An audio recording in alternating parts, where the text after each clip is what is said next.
Today is Wednesday, June the 2nd, 2021. I was going to record this whole repair, and I started recording it, and it fought me tooth and nail. So I gave up recording until I could get it partially apart.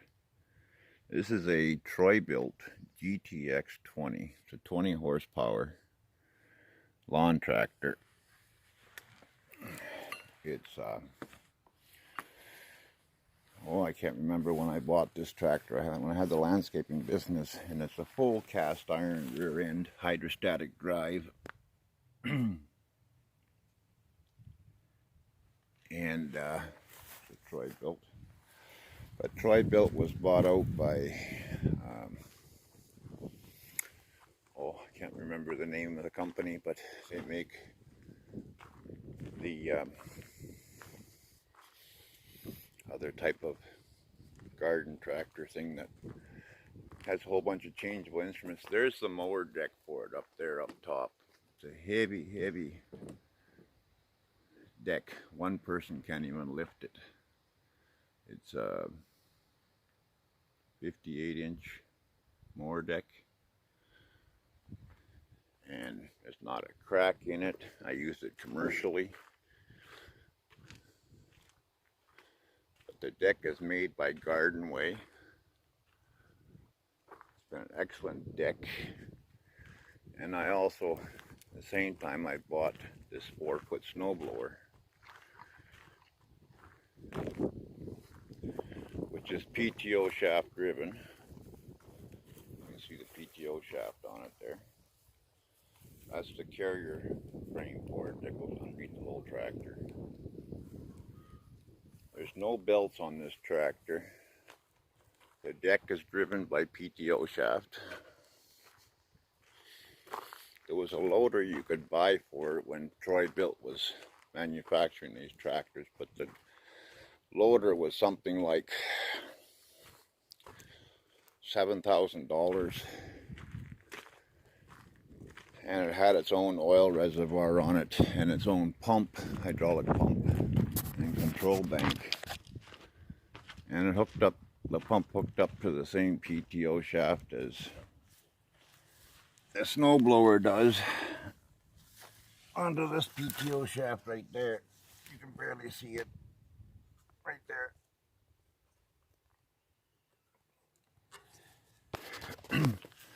So I was going to build one out of 2x3 rectangular tubing. There's no PTO shaft on the back, but there is a plate that you can remove and put a PTO shaft in. And the other PTO shaft is underneath the machine. Right up in there. That drives the mower deck.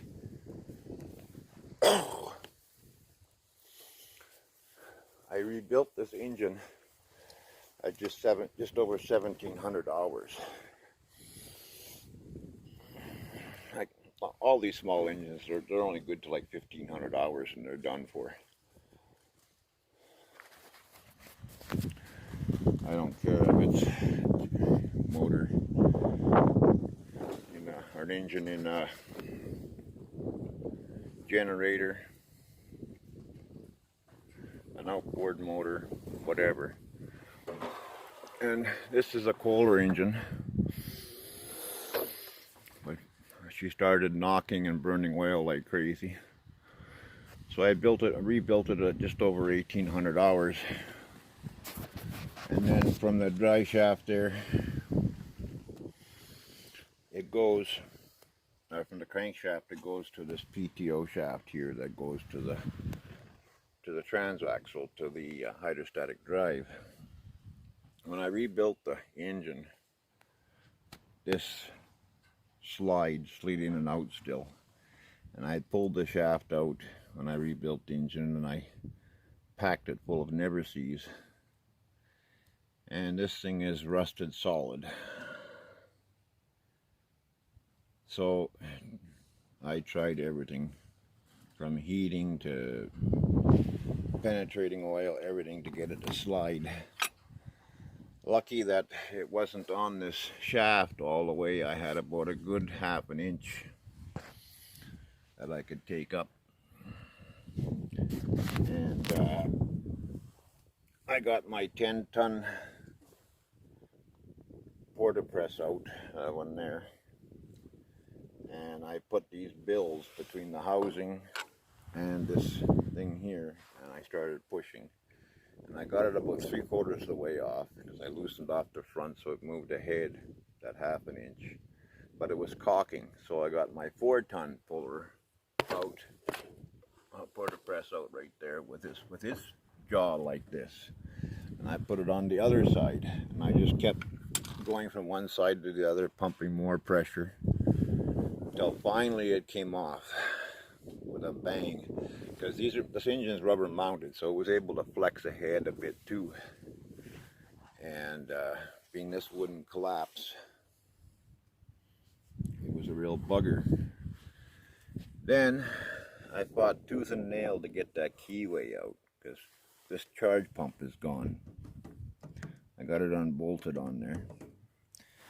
And the service manual says to use a modified puller and grab the 2 little grooves that are in this housing. Well, they're little, I'll tell you. They're maybe a 1/4 inch wide and maybe a 1/4 inch high. That's it. Well, unless I take one of my expensive pullers and grind the jaw down to basically nothing, it doesn't want to fit in there.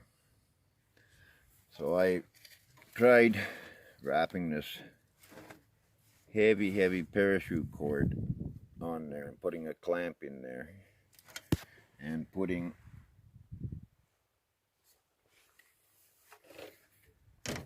this little hydraulic ram on the end of the shaft and the rope around the end. And I have put so much pressure on there. That ram is 10 tons. Okay, 10 tons. I have put so much pressure on there, pulling. Now I haven't maxed the full 10 tons out, but I bet you I put over 5 ton on it, and it will not let go. There's a bearing here that is seized onto the shaft, and it has not moved. So I've been soaking it in penetrating oil. My next thing is to heat it up, because that bearing is shot.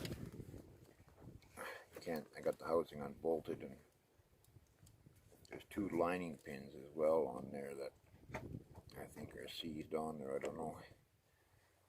But this housing has to pull off to get at the impeller in here. You know what bothers me? Is this charge pump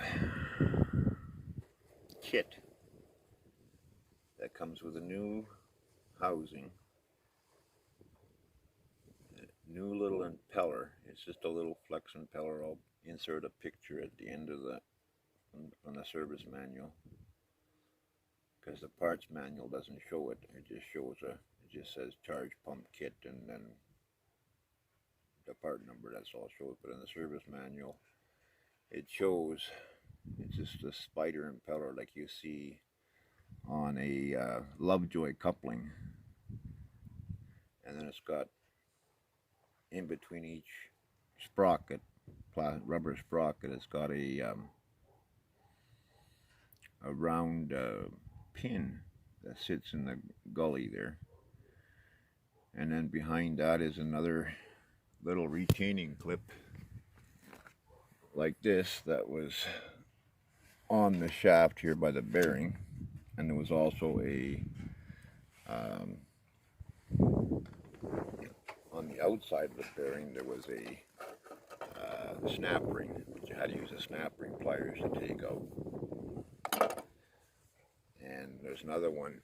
Once you get the housing off, when you get that spider gear off, then there's another one of these, and then there's square cut round seal, and then there's the pump plate behind that. In order to get the pump plate off, you have to take this off. Well, you would never believe what that kit costs.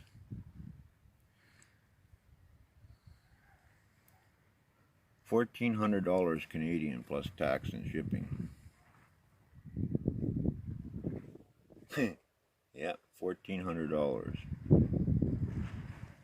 And you can't buy individual parts. You got to buy the whole kit with the housing and all the things. And it's probably just as well that I changed the housing, because this bearing, it moves in the housing from the side, so obviously the bearing is probably seized up and was spinning in the housing. Because this tractor will work on a warm 80-degree day. It'll drive and it'll, no problem, it'll steer. But anything below 80 degrees, the transverse fluid that's in this tractor is too thin, and the hydrostatic pump won't pick it up. So this charge pump basically sucks oil up through this line down here that I've got plugged with the paper towel. Sucks it up from the sump, primes it up into the pump, and this is the return.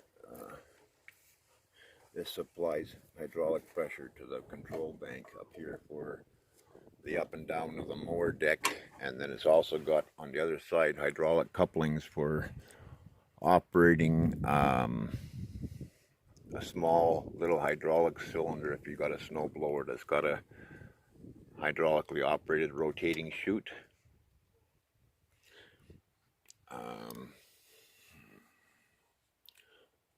Or if you've got the different snowblower mount that has mounts in the front here, and it's got a hydraulic cylinder to lift it up and down, whereas the one I got for the snowblower, I wanted it so it hooked onto the whole frame of the machine and hooked to the front axle, and it hinges off of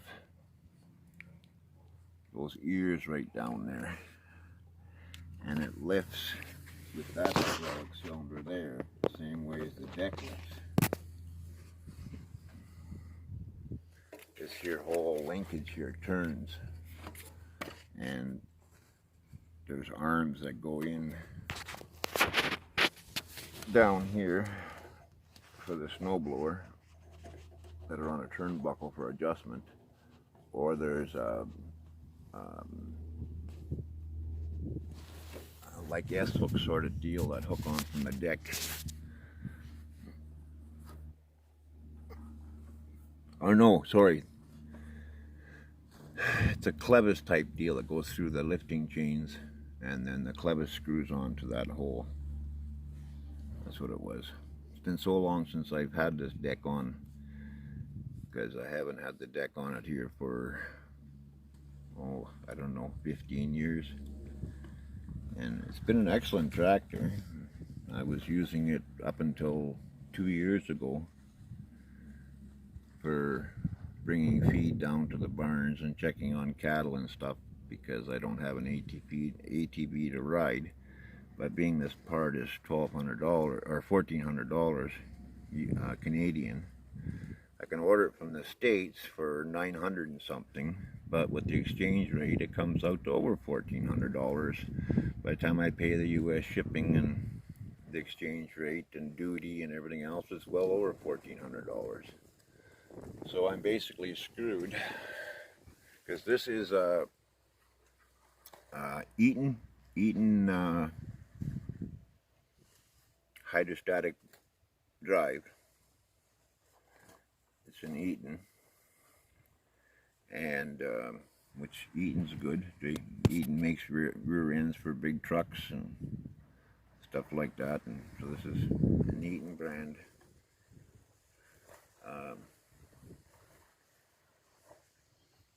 transaxle and hydrostatic drive. All cast iron. It's not that aluminum stuff that they have in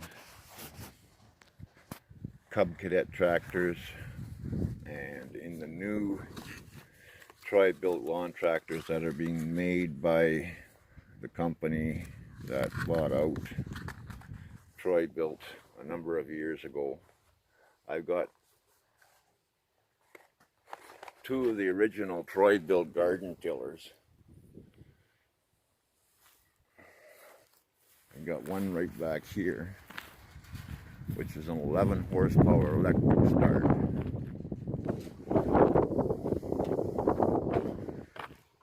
And I have another one in town in my parents' garage that I leave there for my dad to use for his garden. It's an 8 horsepower. They're 8 horsepower and 11 horsepower horses. Troy-built horses. And I used to till commercially. Make like over $20,000 in a month just tilling gardens.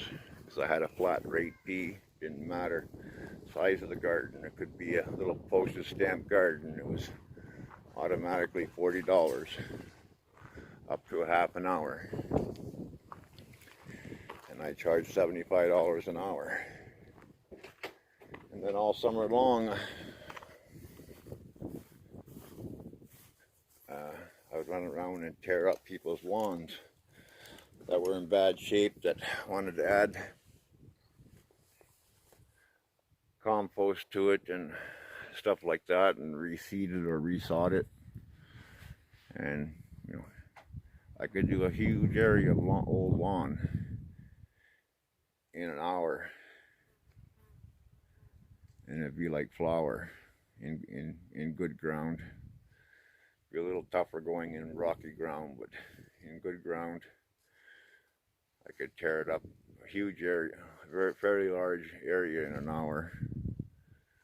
But the expensive part to those tillers is the tines. I used to go through 2 sets of tines every summer at close to $400 a set, because they'd wear down to a point, because the tines are only about an 1.25 inches wide, and I think 1/4 inch thick, and they spin really fast. Like, it's just to watch them spin is just a blur. You can actually set the belt on it in 2 different settings for low range and high range, and I used to till in high range for regular gardens that were tilled every year, and if I tore up a lawn, I'd put it in low range. And then there's also a shifter on there for high and low range as well. So if you put the belt into the lowest range and you put the shifter into low range,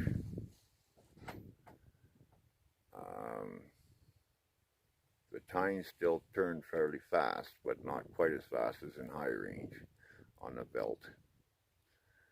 But it don't matter if you put the shifter in high or low range, the tines still spin the same speed, no matter where the, in general, to which pulley the belt is on.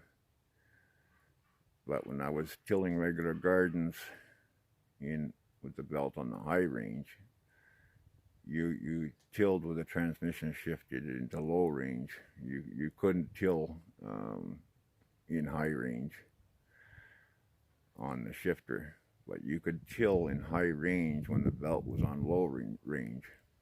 So I'd start with a garden, or a lawn, and tear up a lawn with the belt in low range, the transmission in low range on the first pass.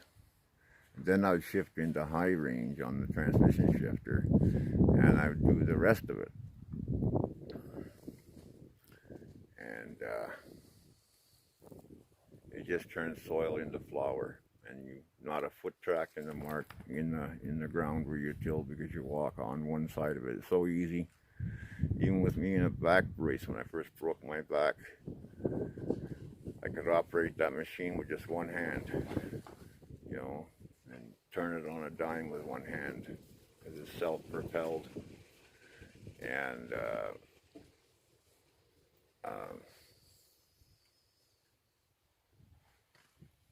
so I still have them to this day. And that 11 horsepower is a lot newer than the standard hand pulling start 8 horsepower that I have, because I had that one for probably 8 years, and then I needed a second one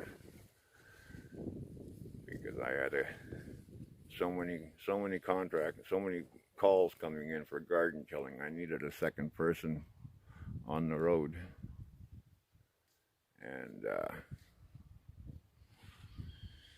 that's what paid for this tractor. This tractor, with the mower deck and the snowblower, was $18,000 back in the day.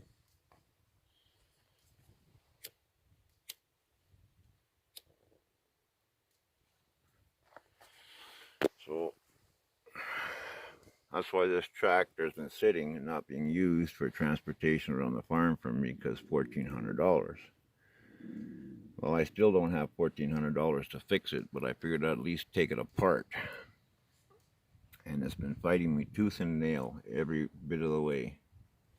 And I still have to free this dry shaft up before I can get it back together anyway. There's no rush because I don't know when I'll be able to order the parts for it. But it was very handy because I've got that wagon over there that I can put tandem wheels on. I have the walking beam down at the barn down there that has 2 more tires on it. There's a walking beam for each side, so I can put two tires on each side, and it'll carry 1,100 pounds. Which is a single wheels, it'll only carry 800 pounds. And I used to use it for bringing feed down to the barn, and straw down to the barn, and even daily feeding, so I didn't have to walk because my legs hurt so bad all the time. And now I use my truck for everything.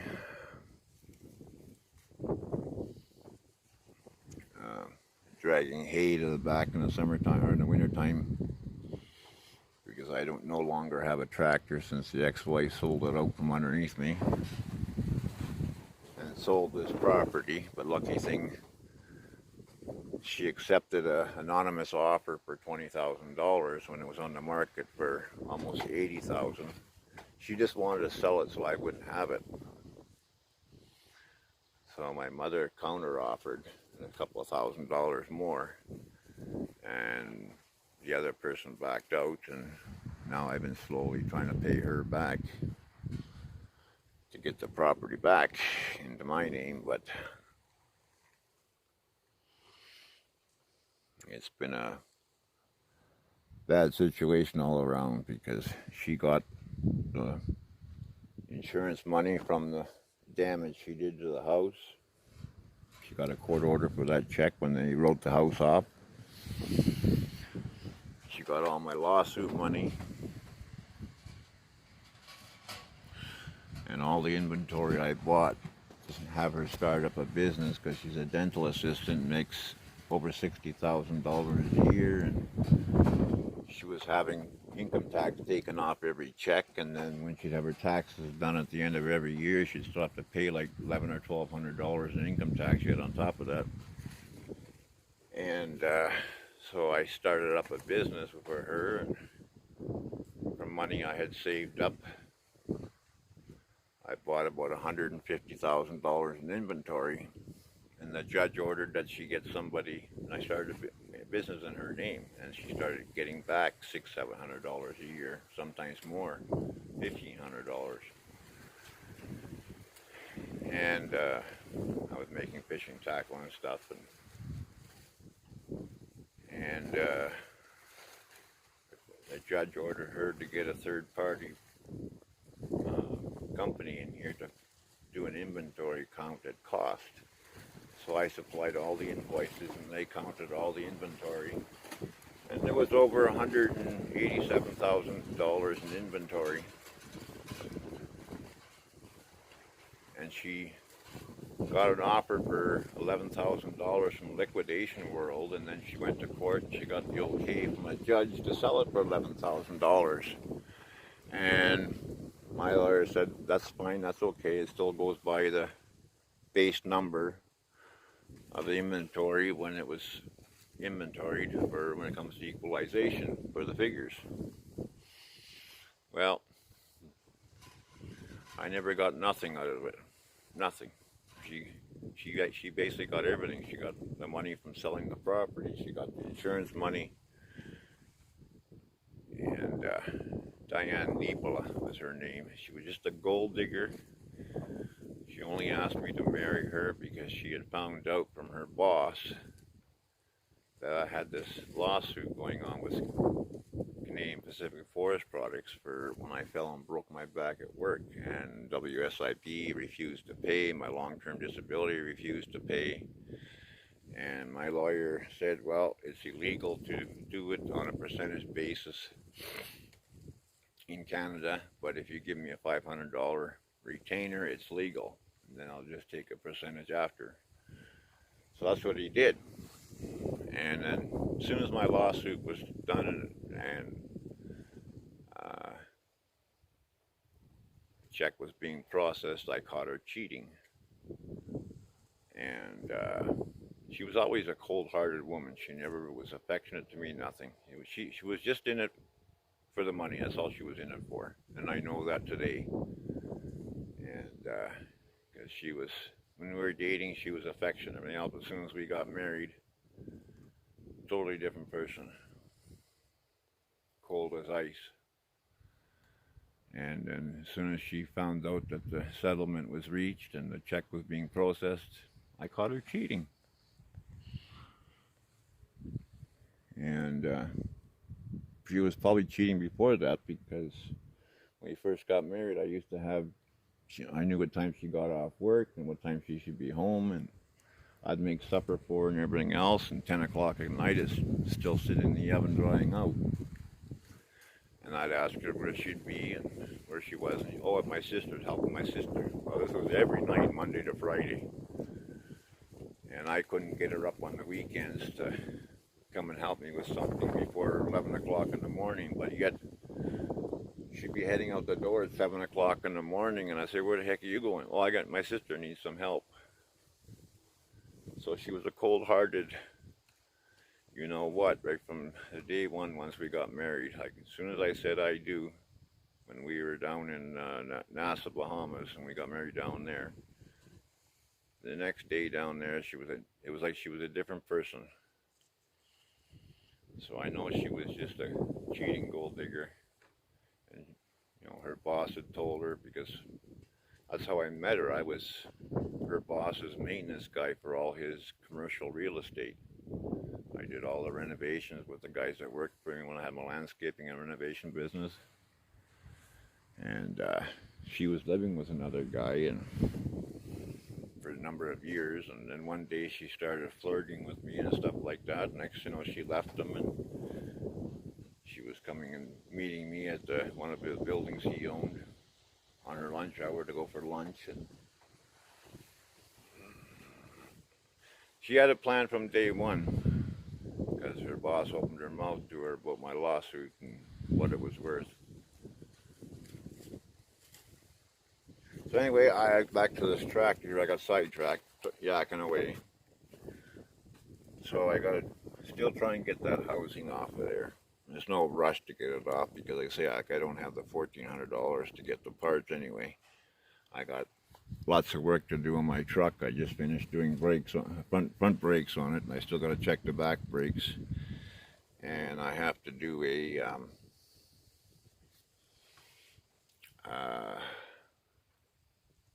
pitman arm off the steering box. It's inch play in that pitman arm on the ball joint side there, which should prove to be interesting to change. In a four-wheel drive truck, I got it up stump pans down, and there's no room in there for a puller, so I'll have to split it on the steering box with a grinder with a cutting blade, and then put the air chisel to it. Even this keyway fought me tooth and nail. I tried using a chisel in a pair of vice grips and trying to knock it out of there. It wouldn't come out of there. I tried grabbing with vice grips to pull it out of there. No way it would come out of there. Finally, I got angry about it, and I went and I got my air chisel. And I beat on it with the air chisel for, I don't know, 3 or 4 minutes, and then it wasn't moving. And then I changed the angle of the friggin' chisel on the die grinder, on the air chisel. And I just hit the trigger once, and I don't know where the keyway went, but it went flying out of there. So it fought me for over 3 hours yesterday, and it started getting cold out because we had frost again last night. We've been getting heavy frost every night yet. And so I started getting cold sitting here fighting with this, so I packed it in. I got to take a file and file a couple of burrs on here before I try and pull that bearing past this point, because there's a few burrs there from me chiseling and trying to get that keyway out of there. But the keyway was soft, and it was basically mushrooming when I was trying to chisel it out of there. But where it went to, I have no idea. I didn't even see it go. And all of a sudden it was gone, so I don't know where it went, no idea. I know the snap ring is down there in the oil catch bucket that holds the bearing in there. Okay, I'll be back later.